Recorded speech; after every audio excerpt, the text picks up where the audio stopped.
साथ नेपाल में आए जल प्रलय में मृतकों की संख्या में लगातार इजाफा हो रहा है। दरअसल इस बाढ़ की चपेट में मरने वालों की संख्या बढ़कर लगभग 157 पहुंच गई है और नेपाल चाइना सीमा के रसुवागढ़ी इलाके के भोटे कोशी नदी की बाढ़ ने भारी तबाही मचाई है।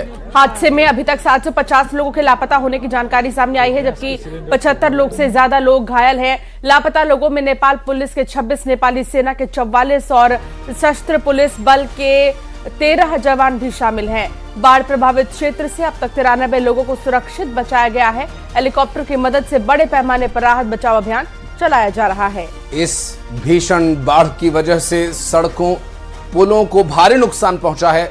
नेपाल सरकार ने प्रभावित क्षेत्रों में राहत और बचाव अभियान तेज करने के साथ ही 3 महीने के लिए आपदा संकटग्रस्त क्षेत्र घोषित करने का भी फैसला किया है। देखिए 2 तस्वीरें, ये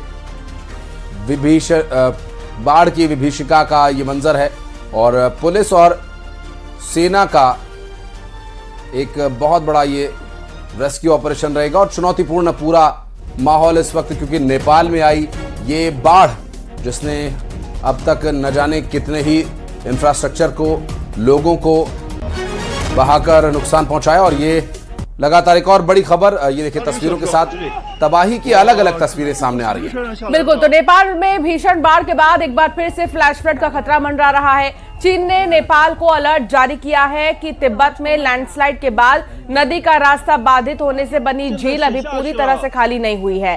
ऐसे में भोटेकोशी और त्रिशूली नदी के आसपास के इलाकों में अचानक पानी बढ़ने का खतरा बना हुआ है। नेपाल के आपदा प्रबंधन प्राधिकरण ने लोगों को दोनों ही नदियों के किनारे नहीं जाने और सुरक्षित स्थानों पर रहने की हिदायत दी है।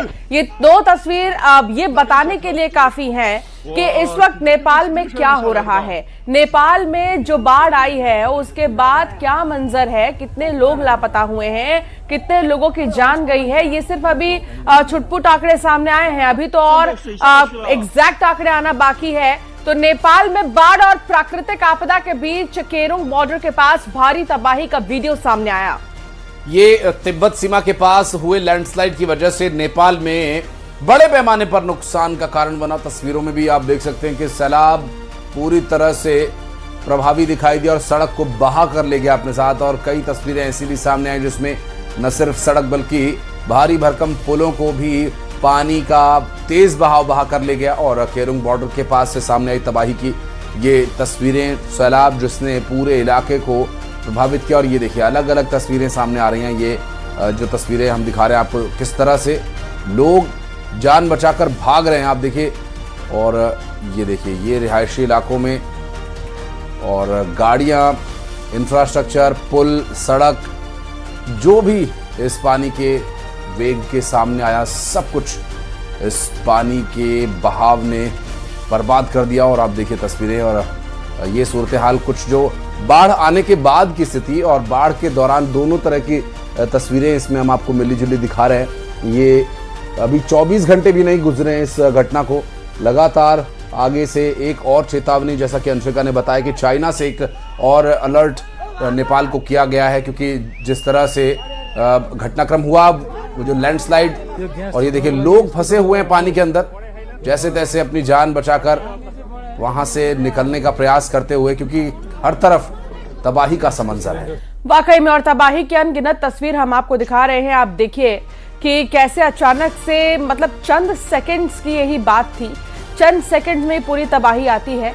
बाढ़ ऐसी तबाही लेकर आई है कि किसी के घर उजड़ गए, किसी का मकान, किसी का दुकान, सब कुछ उजड़ गया। तो नेपाल में आई फ्लैश फ्लड के बाद बिहार और उत्तर प्रदेश के बॉर्डर एरिया में अलर्ट जारी किया गया है। बिहार के वाल्मीकि नगर में गंडक नदी का जलस्तर लगातार बढ़ रहा है।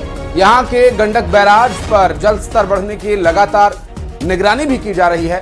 26 अगस्त रात 8:30 बजे के आंकड़ों के मुताबिक गंडक बैराज से 1,14,000 क्यूसेक पानी का डिस्चार्ज किया गया। यहां एहतियातन एनडीआरएफ की टीम्स को भी तैनात किया गया है। तो नेपाल की नारायणी नदी का जलस्तर धीरे धीरे बढ़ रहा है, हालांकि फिलहाल खतरे के निशान से नीचे ही है।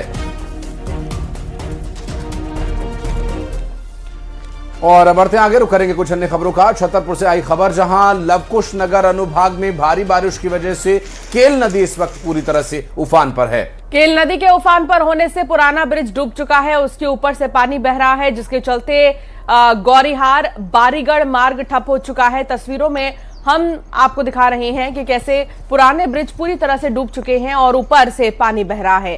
दोनों ओर लोगों की भीड़ लगी हुई है और लोग जो है वो नदी का बहाव कम होने और पुल से पानी नीचे होने का इंतजार कर रहे हैं। छतरपुर से तस्वीर आपको दिखा रहे हैं, देखिए बारिश के बाद का ये मंजर। नेपाल में तो बाढ़ ऐसी आई कि वाकई में सब कुछ तबाह कर दिया, लेकिन यहाँ छतरपुर में आप देखिए कि हल्की सी बारिश हुई नहीं कि पानी भर गया और फिर लोगों के लिए मुश्किलें बढ़ गई हैं। निवाड़ी से खबर है, जहां के वार्ड नंबर 1 में घर से खेत पर जा रही 8 साल की मासूम बच्ची नाला पार करते समय नाले में ही बह गई। स्थानीय लोगों ने डायल 112 पर सूचना देकर मदद मांगी, लेकिन आरोप यह है कि करीब 1 घंटे तक मौके पर कोई मदद नहीं पहुंची। फिलहाल बच्ची का अभी तक कोई पता नहीं चल सका है। यह घटना जिसके बाद से परिजनों का रो रो कर बुरा हाल है। नाला पार कर रही बच्ची अचानक से इसी में बह जाती है और अब पुलिस को सूचना भी दे दी गई है इस पूरे मामले को लेकर। अभी तक बच्ची का कोई सुराग नहीं मिला। लोगों ने मदद तो मांगी है, 1 घंटे तक भी नहीं पहुंची डायल 112, जिसके बाद ये पूरी जानकारी दी गई। आप ये नाला देख सकते हैं जो उफान पर है और इसे पार करने के दौरान एक मासूम बच्ची इसमें बह गई। दतिया में मूसलाधार बारिश ने शहर की रफ्तार पर ब्रेक लगा दिया है। दरअसल कई इलाकों में सड़कों पर पानी भर गया। मौसम विभाग ने दतिया समेत भिंड और सागर जिले के लिए ऑरेंज अलर्ट जारी किया। दतिया में किला चौक, पंडा की नरिया, दांतरे की नरिया, छोटा बाजार, बस स्टैंड और उनाव रोड पर जल भराव देखने को मिला। मौसम विभाग ने अगले 24 घंटे में भारी बारिश की चेतावनी दी है। बारिश का दौर अगले 3 दिन जारी रहने की भी संभावना जताई जा रही है। मूसलाधार बारिश ने शहर की रफ्तार पर ब्रेक लगा दिया है और कई इलाकों में सड़कों पर पानी भर चुका है। मौसम विभाग ने दतिया समेत भिंड और सागर जिले के लिए ऑरेंज अलर्ट जारी किया है।